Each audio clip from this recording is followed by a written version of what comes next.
Actualidad Radio, la información nunca sonó tan bien. A la directora ejecutiva de Archivo Cuba, investigadora, conferencista, escritora, María Werlau, está con nosotros hoy vía Zoom. Hola, buenas tardes. ¿Qué tal? Bienvenida. Encantado de saludarlos. Claro que sí. Si nos puede dar una imagen gráfica de cómo usted ve Cuba desde la última vez que usted estuvo acá con nosotros, que vino acá a los estudios, mucho ha pasado y Cuba como que ha ido hundiéndose más y más en este pantano de arenas movedizas, con la situación energética, con la falta de alimentos y con la escasez de tener acceso al petróleo venezolano. ¿Cómo usted la podría explicar? Lamentablemente y muy en breve, Cuba es un país que está destruido sin que haya una guerra. Está a un nivel de un país que acaba de sufrir una gran guerra, a todo nivel. Y el desparpajo en Cuba no es solo económico, de la infraestructura, sino es una crisis demográfica, una crisis de sanidad pública, social, cultural, antropológica. A todo dar, está una situación muy, muy complicada y muy lamentable, muy grave. Cuando hablamos de una crisis de sanidad, disculpe, le interrumpí, por favor, disculpe. Quería contarle una cosa, porque hay un sacerdote que acaba de llegar de Cuba que me contó que una de las monjas de Calcuta, que va y viene entre Haití y Cuba, dice que Cuba está peor que Haití. Y sin duda, yo acabo de calcular hace como 2 semanas para un trabajo el salario medio en Cuba y es 10 veces menor que el de Haití. ¿De cuánto estamos hablando? ¿De cuánto estamos hablando en dólares? El salario medio en Cuba hoy día está como en $17 por mes. Al cambio de mercado, ¿no? Sí. Conversé la semana pasada con una señora que vive aquí en Miami hace muchos años. Yo la conozco hace más de 20 o 25 años, ella vive aquí, pero ella tiene un hijo en Cuba y lo visita una vez al año. Y estuvo en Cuba hace 15 o 20 días y me contó que en el sitio donde ella estuvo no había luz. La luz llegaba a la 1 o a las 2 de la mañana, estaba por 2 o 3 horas y se iba de nuevo.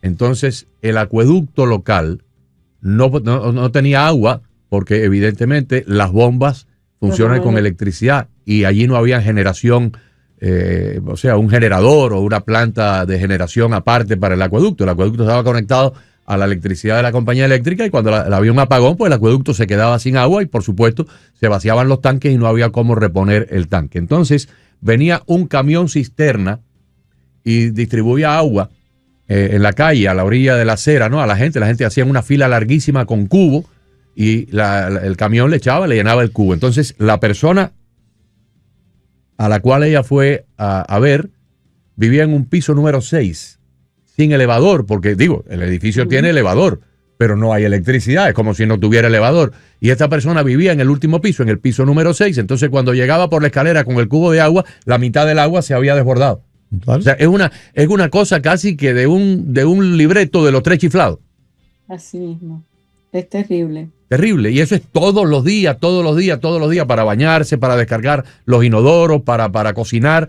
Esa penuria, esa constante agonía, porque pasa un huracán por aquí, nosotros tenemos una penuria, una agonía de 10, 15 o 20 días, pero sabemos que después todo se normaliza. No, en Cuba es así el año entero. Así es. Y no hay medicamento básico. O sea, la persona que está enferma no tiene medicamento, cualquier enfermedad crónica, cualquier emergencia, no hay con qué enfrentarlo. Es una situación muy, muy grave. Es una crisis, una emergencia humanitaria la que está llegando. Pero además de eso, María, me cuenta esta misma señora que en los hospitales, los técnicos en radiología, los laboratoristas, las personas que hacen los análisis, los que sacan la sangre, se han ido del país. Entonces llegan a los hospitales y no hay personal. Hay 200 pacientes y hay 10 enfermeros o 10 técnicos, pero no hay personal. Y fulano no, se fue, está en Ecuador, está en Panamá, está tratando de llegar a México para cruzar a los Estados Unidos. O sea, el personal calificado y entrenado se ha ido.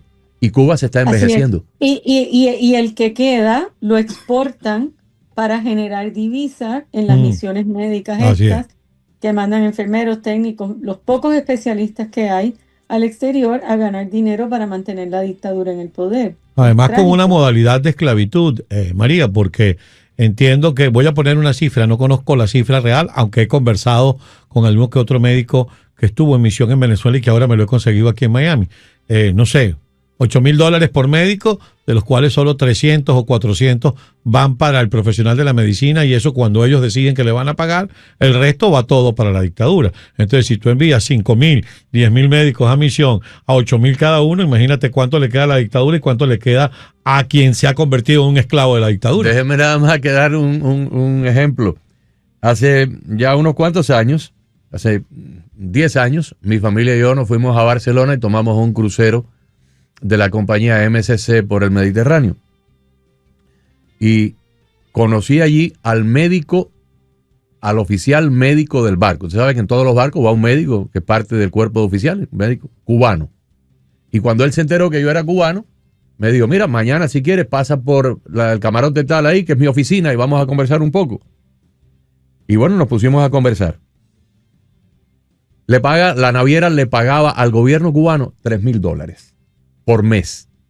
De los $3,000, el gobierno cubano se quedaba con 2,000. Uh-huh. Pero el médico era el hombre más feliz del crucero. Uh-huh. Porque me decía, ¿tú sabes lo que? A mí aquí me pagan la comida, me pagan la bebida, me planchan la ropa, porque como yo soy del cuerpo de oficiales, pues igual que al capitán y al primer... o sea, tenía todos los jugueticos. Todo, exacto. Se pasa 9 meses en el crucero y 3 meses de vacaciones. Y siempre tiene trabajo garantizado. Lo único que lo cambian de barco. Cuando regresa después de los 9 meses lo ponen en otro barco, pero siempre tiene trabajo garantizado. Tú sabes lo que es que a mí me queden $1,000 neto. Por 9 meses son $9,000. Mi familia vive en Cuba a cuerpo de rey. Claro, tengo la disyuntiva de que yo no los puedo ver. Me paso 9 meses aquí en el barco, en alta mar, pero luego me paso 3 meses de vacaciones con ellos. Pero viven, eso es algo que no lo tiene nadie. Y dentro de todo lo que voy a decir puede sonar un contrasentido, es un privilegiado porque le dan $1,000. $1,000 al mes, pero es que $1,000 aquí gana un muchachito que trabaja en McDonald's.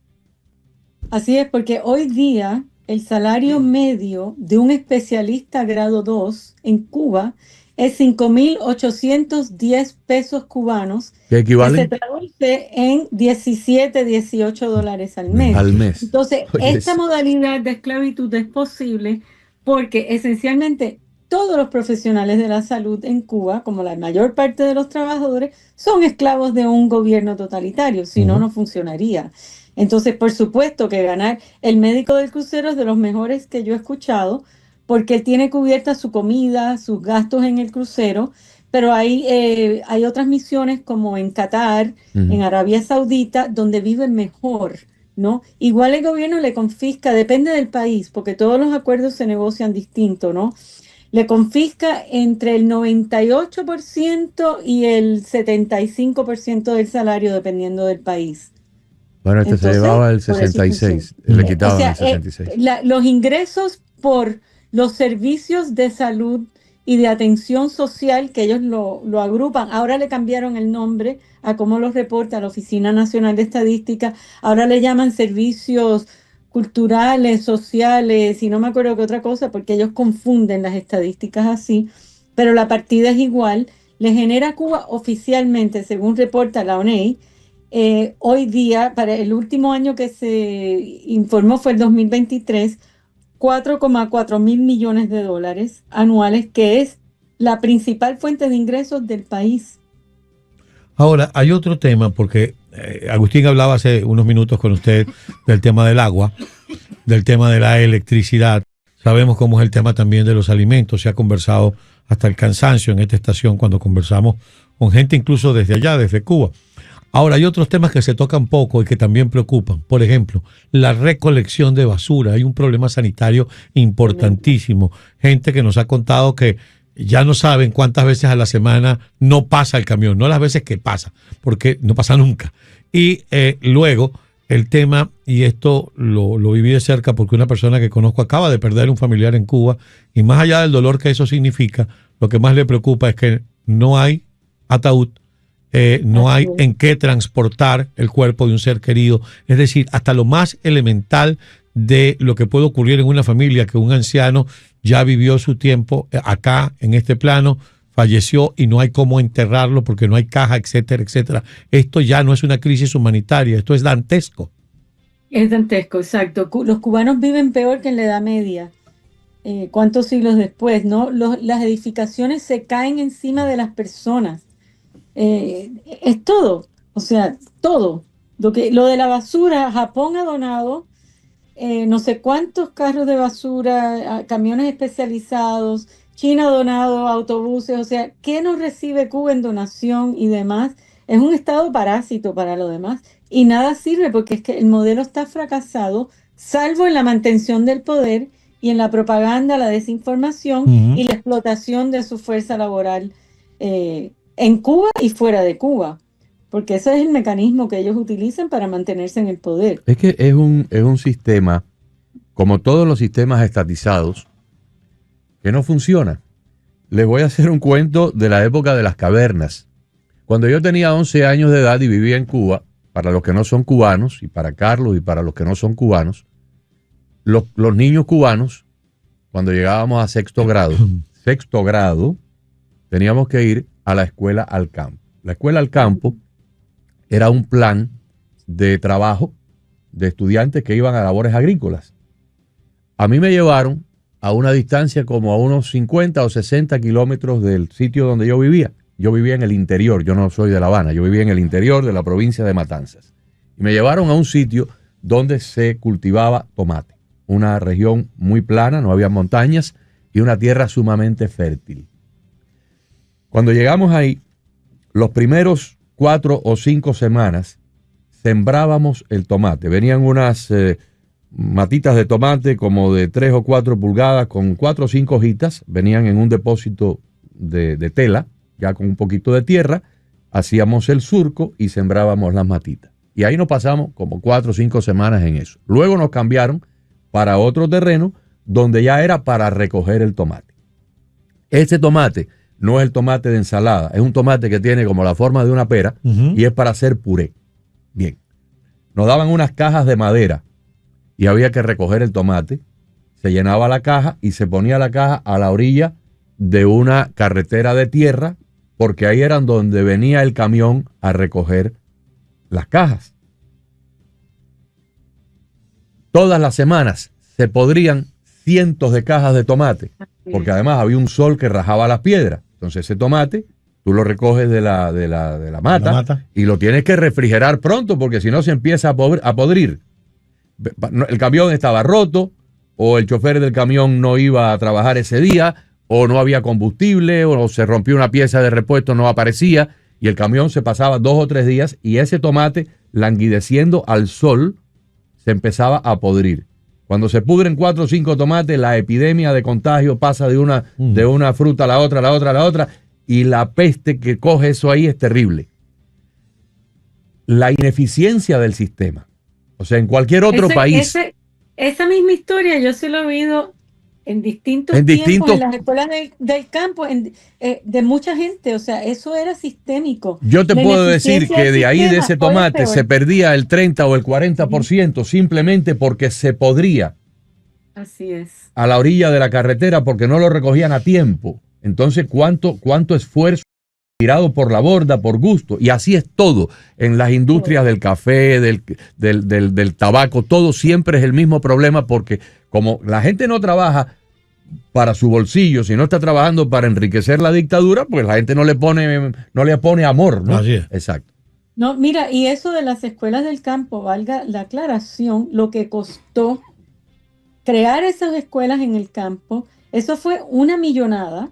Otra locura de Fidel Castro que después tuvieron que abandonar y muchas de esas escuelas están abandonadas. Entonces fue tirar el dinero y además causar una serie de problemas sociales, familiares, trauma psicológico, abuso sexual, de todo que se sabe con respecto a las escuelas del campo. Yo estuve 30 o 40 años sin poder comer tomate porque el olor a tomate podrido lo tenía metido en el cerebro. Lo que pasa es que mi esposa empezó poco a poco, mira que el tomate, que los beneficios, que esto y que lo otro, y ya me quitó esa cosa y ya yo me lo como sin problema ninguno. Pero yo vine a comer tomate hace 15 años y estoy hablando que esto ocurrió en 1970. 1969. Ahora, María, la crisis económica que también estos sistemas generan en los países que desgobiernan, a Venezuela no ha sido ajena. Es decir, un país que tiene petróleo en su subsuelo para 200 años, para 2 siglos, en este momento la gente tiene que hacer fila para poner combustible, pero sigue enviando ya no los 90.000 barriles diarios que le regalaba a Fidel Castro, ahora le envía a Díaz-Canel creo que 45.000 barriles diarios de petróleo. Al haber mermado ese regalo que se le hacía desde Venezuela a Cuba, más lo que se pagaba por las misiones deportivas y médicas, eso cómo ha influido en las actividades que mucha gente decía que se habían visto más o menos mejoradas con el dinero que llegaba de Venezuela. No, ha influido mucho, ha influido el descalabro de transportar el sistema cubano a Venezuela y por otro lado, eso ha repercutido en que Venezuela, el aporte económico de Venezuela, que se calculó entre algunos de mis colegas economistas de 10.000 a 12.000 millones de dólares al año. Imagínate tú, 1.000 millones de dólares mensuales. Sí, ha mermado muchísimo y se siente, ¿no? Pero... Y Cuba ahora ha podido acceder, por ejemplo, al apoyo petrolero de Rusia, de México, pero son préstamos que eventualmente, cuando no los pagan, terminará la chorrera de dinero. Sí, ha mermado y eso. Que se sienten a esperar los prestamistas, a que le paguen. Sí. La señora Sheinbaum piensa que va a recibir algo de allí, no va a recibir nada. Sí, Cuba no le paga a nadie, es el deudor peor pago yo creo que de la historia, y eso no estoy exagerando, o sea, se ha calculado, ¿no? Pero es un estado, la economía cubana se convirtió en una economía parásita a mediados de los 60, si no antes. María, Porque y esto, la pregunta del millón, ¿no? ¿Puede sobrevivir una dictadura de esa manera a pesar del aparato represivo tan férreo que tienen con una cada vez menor fuente de sustentación? Mira, este tema, por supuesto, estamos especulando, ¿no? Aquí hay muchos escenarios, pero es algo que yo estoy constantemente pensando, consultando con gente que está en la isla, con colegas, con expertos, mirando la experiencia de otros países para hacer comparaciones. Yo creo que la clave está en que, primero, el sistema está implosionando, se está desintegrando a todo nivel. Y a todo nivel en el sentido de que no consiguen miembros para el Partido Comunista. O sea, el nivel de corrupción y robo dentro de los mismos estamentos de gobierno es muy alto. Se van hasta los mismos altos funcionarios. Se han ido, muchos están en Estados Unidos, desgraciadamente, ¿no? Pero yo creo que cuando llegue el momento en que no hay suficiente para repartir entre los que ostentan las fuerzas de seguridad, los que ostentan el poder, ahí vendrá el fin, yo no sé. Y los que tienen cuentas en el exterior, como son las familias Castro, Ramiro Valdés, Guillermo García, digamos, la cúpula la élite más grande, pues tendrán que calcular, bueno, es el momento de irme y ver si me puedo quedar con mis propiedades en el exterior y mis cuentas bancarias, porque en algún momento yo creo que el sistema ya deja de funcionar. O sea, si no hay electricidad, no hay transporte, no hay agua, no hay comida, que tú vas a controlar. Y las mismas fuerzas de seguridad no les puedes alimentar, no puedes poner gasolina en los carros para ir a reprimir, pues deja de operar el sistema.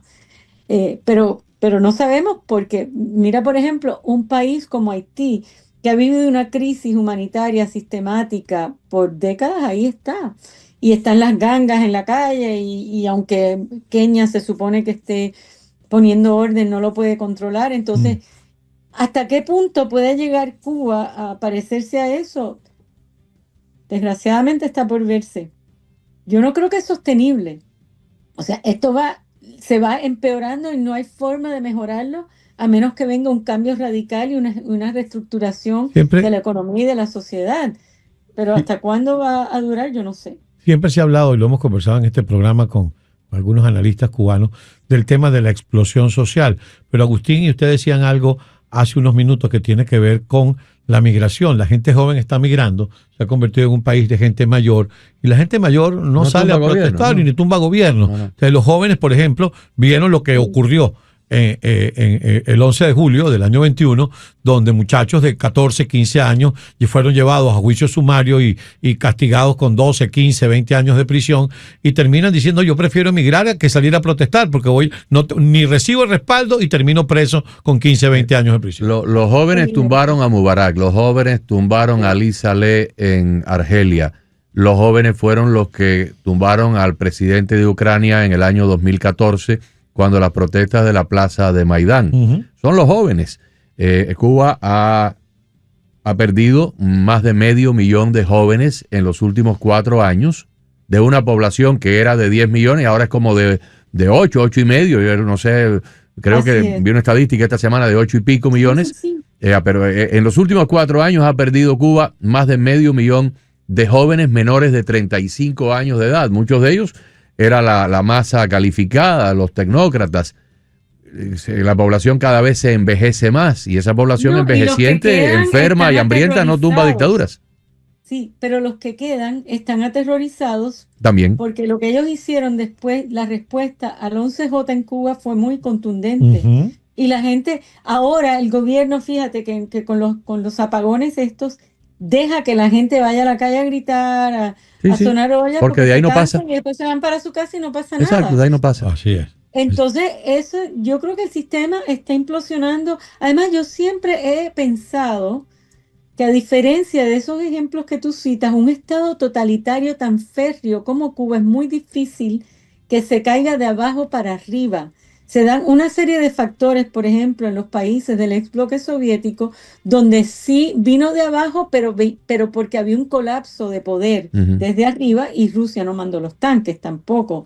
Entonces, es un fenómeno que yo nunca he tenido grandes expectativas de que se pueda sacar ese gobierno desde abajo. Porque además no hay una oposición que haya articulado una alternativa a ese gobierno. Bueno, nada, seguiremos observando la cada vez peor decadencia de nuestra querida isla. Muchísimas gracias, María. Muchas gracias. A ustedes. Que Dios quiera que podamos esperar que haya un milagro, que prevalezca el amor del prójimo, que se den cuenta, para no ser tan pesimistas, pero es una situación muy grave. Sí. Y gracias por interesarse y por cubrirla. Cómo no, con mucho gusto. Muchísimas gracias y hasta nuestro próximo encuentro.